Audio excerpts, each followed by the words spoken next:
하나님 말씀 시편 136편입니다.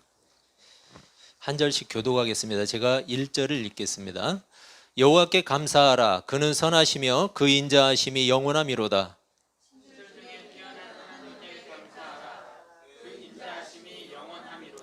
주들 중에 뛰어난 주께 감사하라. 그 인자하심이 영원하미로다.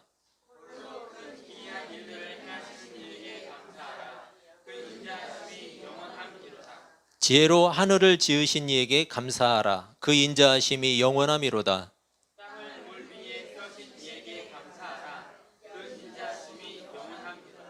큰 빛들을 지으신 이에게 감사하라. 그 인자하심이 영원하미로다.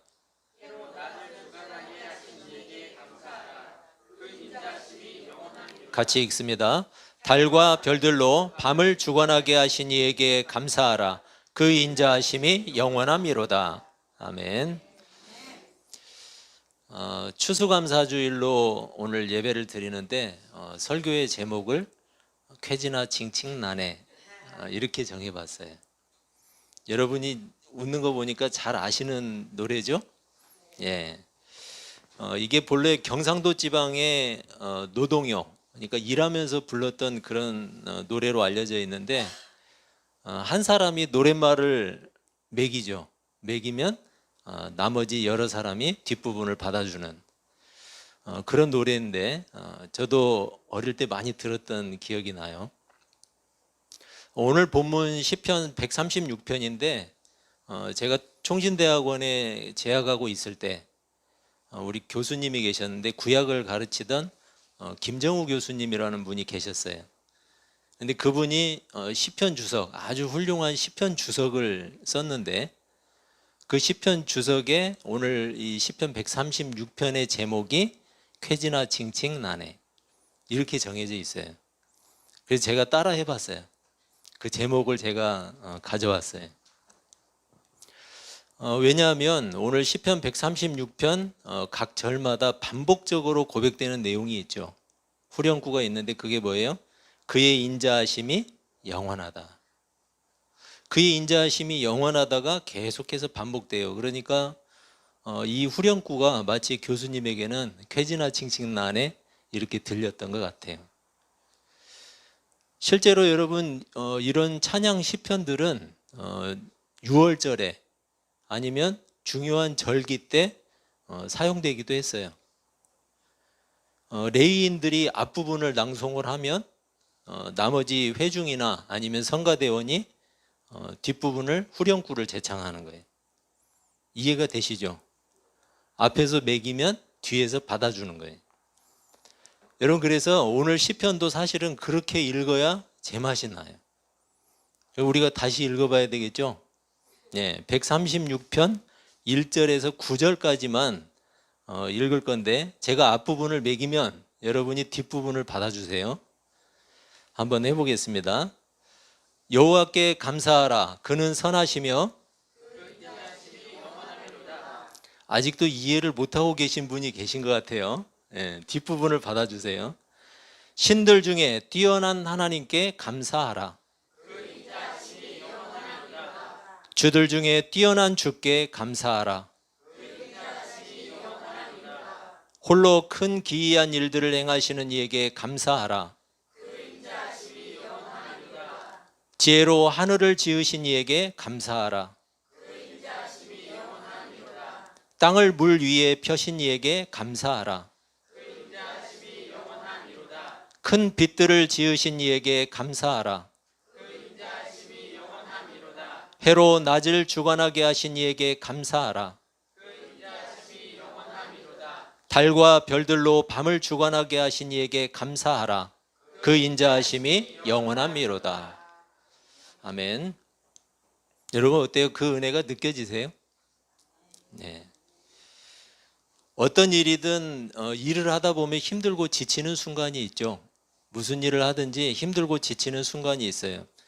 특히나 육체적인 일은 더욱 그렇겠죠. 육체적인 고단함으로 인해서 일의 능률이 떨어져요. 육체가 힘들면 그렇게 되죠. 일에 대한 집중력도 떨어지고. 사람들은 바로 그럴 때 노래를 통해서 흥을 돋우었던 것 같아요. 여러분, 일이 고되고 힘든데 노래가 나오겠어요? 그렇지만 한 목소리로 노래를 하면서 또는 장단을 맞추면서 다시 힘을 내기도 했죠. 그리고 일에 대한 집중도를 높인 거예요. 반복되는 후렴구, 여러분 계속해서 후렴구가 반복이 되니까 어때요? 마치 저는 이게 어떻게 들리냐면, 여러분 운동회 아시죠? 운동회. 초등학교 운동회를 가보면 어때요? 청군과 백군으로 나뉘어서 막 응원을 하죠. 청군 이겨라, 청군 이겨라 하는 이 후렴구가 마치 저에게는 그렇게 들렸어요. 응원하는 응원가처럼. 여러분, 우리 신자들에게도 오늘 시편 본문이 그래요. 삶에 힘들어서 지쳐있는 신자들에게 하나님은 그의 인자하심이 영원하다, 이렇게 신자들에게 고백하도록 해요. 그래서 그 반복되는 고백이 다시 한번 마음을 추스르고 일어설 수 있는 영적인 응원의 노래가 아닌가, 이렇게 생각이 돼요. 여러분, 오늘 시편 말씀을 통해서 다시 한번 힘을 내시기를 주의 이름으로 축복합니다. 우리가 일상을 살면서 느끼게 되는 고마움들이 있죠. 우리가 일상을 살아갈 때 고마운 부분들이 참 많아요. 그리고 그런 것들에 대해서 고마움을 표현하기도 하죠. 감사는 좋은 거예요. 그리고 많이 표현하는 것도 필요하겠죠. 그런데 사실은 그 모든 것이 신앙적인 감사는 아니라는 거예요. 그냥 감사하면 감사하고 그냥 감사하면 되지, 뭐 또 신앙적인 감사식이나 찾나, 그렇게 생각하는 분들도 많이 있을 거예요. 하지만 그렇지가 않아요. 우리가 하는 감사는 대부분 순간적인 감정에 불과해요. 나에게 고마움을 가져다 주는 사람이나 환경을 만났을 때, 그때 우리는 감사를 표현하죠. 반대로 생각해 볼까요? 여러분, 답답한 현실에 고마움을 갖는 사람이 있어요? 없어요. 절망적인 상황이 닥치면 감사하지 않아요. 아니, 감사할 수 없어요. 오히려 원망하거나 실망하는 사람이 훨씬 더 많아요. 여러분, 우리의 감사가 사실은 자신을 만족시키는, 만족스럽게 하는 것들에 대한 순간적인 감정, 그리고 그것에 대한 표현에 불과하다는 말이에요. 여러분, 그렇다고 해서 너무나 또 그 감사 다 필요 없네? 그러면 안 돼요. 여러분, 필요해요. 중요해요. 소중해요. 그렇지만 우리가 이 시간에 신앙적인 감사에 대해서 알자는 거예요. 여러분, 불행한 일에 감사해 본 적 있으세요? 없으세요? 그런 사람이 있을까요? 있어요. 그런 사람 성경에 있어요. 여러분, 성경에 있다니까, 성경에 있는 사람은 뭐 별나라에서 왔어요? 우리와 똑같은 사람이에요, 여러분. 그리고 성경은 그것을 뭐라고 해요? 믿음이라고 해요. 그런 사람을, 그런 믿음을 가진 사람을 성경은 높게 평가해요. 그래서 신앙적인 감사를 말하는 거예요. 그것이 곧 믿음이고 성경이 말하는 참된 감사이기 때문에. 여러분, 물론 일상에서 감사하는 것, 아까 이야기한 것처럼 필요해요. 중요해요. 하지만 성경이 가르치는 감사는 더 중요해요. 신자들이 반드시 알아야 되고 실천해야 돼요. 다시 말씀드리지만 그것이 곧 믿음이기 때문이에요. 믿음이 없이는 하나님을 기쁘시게 할 수 없어요. 그게 여러분 성경의 가르침이에요. 그래서 우리에게 참된 감사가 필요한 거예요. 순간적으로 감정적으로 그치는 감사 말고, 그것도 필요하지만, 그리고 나의 감정을 표현하는 걸로 그치지 말고 진정한 감사까지 가자는 거죠. 나에게 좋은 일이 닥쳤을 때 감사하지 못하는 사람은 없어요. 다 할 수 있어요. 누구나.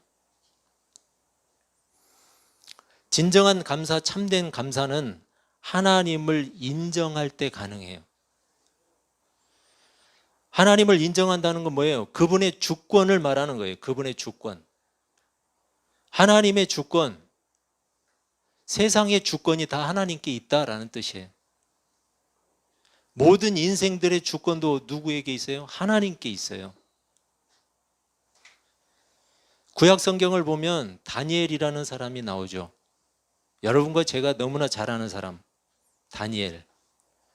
바벨론에 의해서 남유다, 이스라엘이 폭삭 망했어요. 성전이 다 회파됐어요. 그리고 남아있는 지혜로운 사람, 귀족이나 왕족들은 다 포로로 끌려가 버렸어요. 바벨론으로. 여러분, 그 중에 포로로 끌려갔던 사람 중에 한 사람이 다니엘이었어요.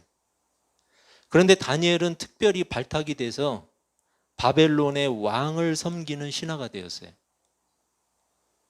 심지어 나라의 이름이 바뀌어도, 왕이 바뀌어도 다니엘은 그대로 있었어요. 그 자리에. 여러분, 그러기가 쉬워요? 우리나라 한 나라의, 같은 나라의 정권만 바뀌어도 여러분 다 바뀌잖아요. 뭐 방송사, 뭐 언론, 뭐 은행, 뭐 다 바뀌어요. 완전히 자기 입맛에 맞는 사람으로. 그런데 다니엘은 왕이 바뀌고 나라 이름이 바뀌어도 그 자리에 그대로 남아 있었어요. 70년간. 바벨론 포로 기간 동안에 그대로 남아 있었던 거예요. 다니엘이. 여러분, 그건 무엇을 이야기할까요? 지금 다니엘은 그 땅에서는 이방인이잖아요. 그러면은 거기에 있는 신하들이 가만히 두었겠어요? 계속해서 공격했겠죠. 어떻게든 끌어내리려고. 공격 대상이었고, 다니엘은 정치적으로 더군다나 중요한 위치에 있었어요. 나라를 다스리는 총리가 있는데 그 총리들 위에 수장이었어요. 그러니까 여러분, 제일 높은 사람이죠. 왕만 빼고. 다른 신하들이 다니엘을 무조건 제거하려고 했어요. 그래서 제거하려고 보니까 흠이 없는 거예요. 흠이 없으니까 어때요? 모함을 해서 끌어내리려고 이 다니엘을 모함을 하는데, 왕이 아닌 다른 대상에게 기도를 하면 사자굴에 넣는다는 왕의 조서를 만들게 해요. 그래서 그걸 온 나라에 공포를 해요. 여러분, 다니엘은 다른 신하들이 자신을 제거하려고 하는 음모라는 사실을 알았을까요? 몰랐을까요? 알았죠. 왜 모르겠어요? 그렇게 총명하고 지혜로운 사람이. 다니엘은 하루에 3번씩 하나님의 성전이 세워져 있는 예루살렘을 향해서 기도했어요. 따라서 다니엘의 목숨을 부지하려면 어떻게 해야 돼요? 왕이 정한 30일 동안은 왕 외에는 하나님께 기도하면 안 돼요. 쉬어야 되는 거예요. 접고 그냥 가만히 있어야 돼요. 여러분, 계속 기도를 한다는 것은 무엇을 의미하는 거죠? 죽겠다는 거예요, 그냥. 예. 다니엘이 답답한 현실을 만난 거죠. 절망적인 상황에 놓이게 된 거예요. 그런데 다니엘은 이렇게 했어요. 6장 9절 10절인데, 이에 다리오 왕이 조서에 왕의 도장을 찍어 금령을 내니라. 다니엘이 이 조서에 왕의 도장이 찍힌 것을 알고도 자기 집에 돌아가서는 윗방에 올라가 예루살렘으로 향한 창문을 열고 전에 하던 대로 하루 3번씩 무릎을 꿇고 기도하며 그의 하나님께 감사하였더라. 여러분, 다니엘은 그때 어떤 기도를 했을까? 참 궁금하기도 하지만 다니엘은 이랬어요. 다니엘이 기도를 멈춘다는 것은 하나님에 대한 믿음이 부정되는 것이었어요. 그리고 오히려 어때요? 신격화된 그 왕을 숭배하는 것이 되는 거예요. 여러분, 이 시기는 지금 이스라엘이 번영하는 시기가 아니었어요. 이스라엘은 이미 나라가 없어요. 철저하게 회파되고 없어져 버렸어요. 그리고 다니엘은 누구예요? 포로예요. 포로. 그가 이렇게 하기가 쉬웠겠어요? 왜 이렇게 했을까요? 세상이 아무리 요동칠지라도, 나를 제거하려고 음모를 꾸밀지라도 여전히 하나님은 세상의 주관자시다. 여기에 대한 확신이에요. 하나님은 여전히 이 세상을 주관하고 계신다. 내 인생을 붙들고 계신다. 거기에 대한 확신이에요. 여러분, 다니엘은 평소처럼 하나님께 기도를 했어요. 하나님, 저들이 저를 모함하고 죽이려 합니다.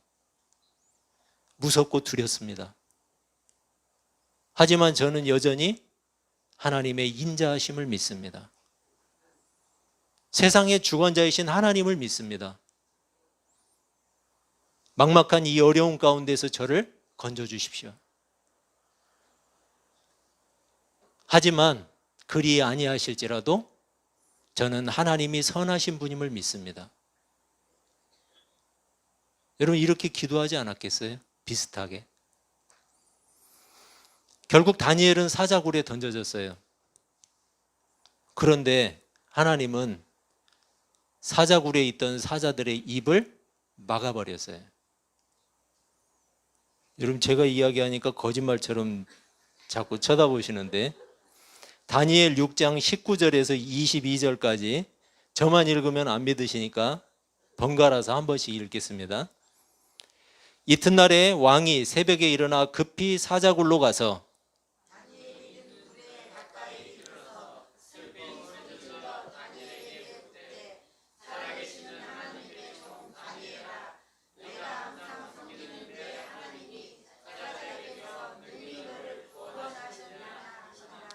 다니엘이 왕에게 아뢰되, 왕이여, 원하건대 왕은 만수무강 하옵소서.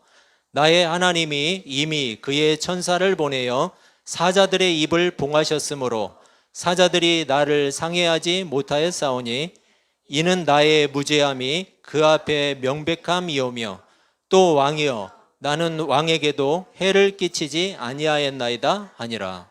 아멘. 진짜잖아요. 거짓말 아니죠? 여러분, 오늘 시편 136편은 바로 이런 상황에서 울려 퍼지는 거예요. 신들 중에 뛰어난 하나님께 감사하라. 그 인자하심이 영원함이로다. 주들 중에 뛰어난 주께 감사하라. 그 인자하심이 영원함이로다.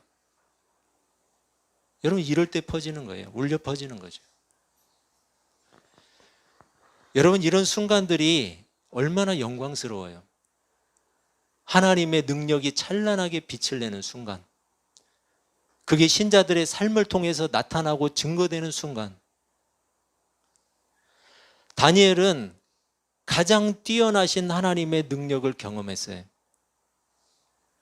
가장 큰 주관자이신 하나님을 더 분명하게 확인하게 됐고 확신하게 됐어요.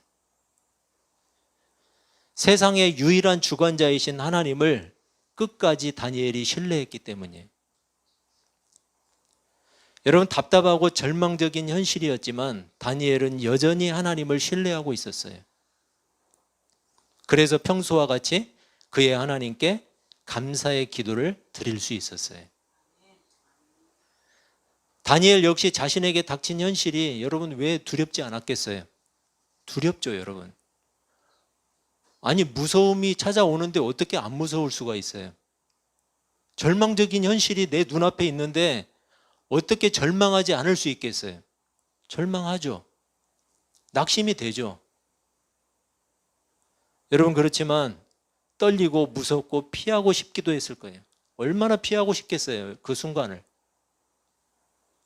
여러분도 살다 보면 피하고 싶은 순간들 많잖아요. 무섭잖아요. 하지만 그럴 수가 없었어요. 다니엘은 피할 수가 없었어요. 하나님을 거역하고 떠나 있는 삶이 어떤지를 자신이 지금 살고 있었거든요. 여러분, 이스라엘이 하나님을 떠나고 하나님을 배반할 때 어떻게 했어요? 어떻게 됐어요? 철저하게 성전이 무너지고 하나님과의 교제가 끊어져 버리고 먼 나라 바벨론까지 포로로 끌려가서 서름 속에서 살고 있었어요. 그게 하나님을 배반하고 떠나버린 처참한 현실이었어요. 그것을 경험하고 있었던 다니엘이 하나님을 또다시 배반할 수 있었겠어요? 다니엘은 죽으면 죽으리다, 그런 심정으로 나갔을 거예요. 자신의 목숨이 위태로운 위기의 상황 속에서도 다니엘이 오히려 하나님께 감사의 기도를 드리는 장면, 한번 떠올려 보세요, 여러분. 목숨이 위태롭고 두렵고 피하고 싶고 괴로운 심정에 무릎을 꿇고 하나님 앞에 창을 열고 예루살렘을 향해서 기도하는 모습. 여러분, 온통 땀에 젖어서 지쳐있는 일꾼, 이 일꾼이 쾌지나 칭칭난에 부르는 장면과 유사하지 않아요? 힘에 겨워서 곧 쓰러질 것 같지만 쾌지나 칭칭난에. 오늘 시편 136편의 찬양에 의하면 그의 인자하심이 영원함이로다. 하나님, 저는 하나님을 믿습니다. 하나님의 인자하심을 믿습니다. 세상이 제 아무리 요동할지라도 염려하지 마라. 왜냐하면 그 세상의 주관자가 바로 하나님이시기 때문이다. 그리고 자기 백성들을 향하신 그 하나님의 은혜가 영원하다.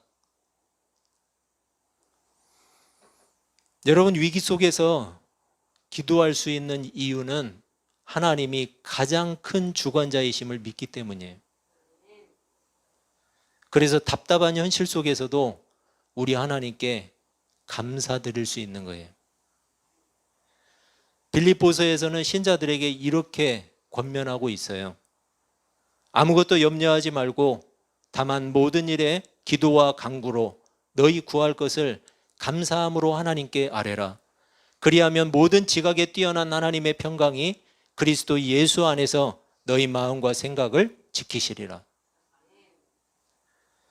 진정한 감사는 삶의 어떠한 형편에든지 우리 하나님의 인자하심을 믿는 거예요. 그리고 쾌지나 칭칭난에 부르는 거예요.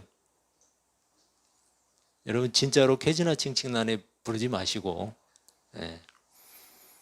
우리에게는 뭐예요? 오늘 본문 시편 136편의 찬양, 그의 인자하심이 영원함이로다, 부르는 거예요. 좋은 일에 감사하는 것은 너무나 당연한 일이에요.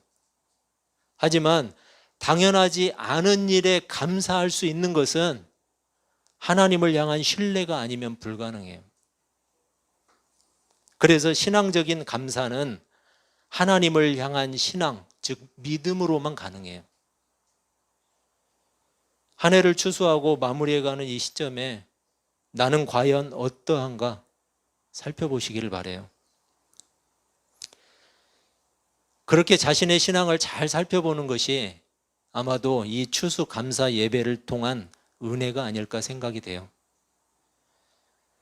나는 나에게 펼쳐진 2019년의 삶에 감사하고 있었는가? 어떤 상황 속에서도 하나님을 신뢰하고 있었는가? 진정으로 나는 하나님께 감사하는 사람인가?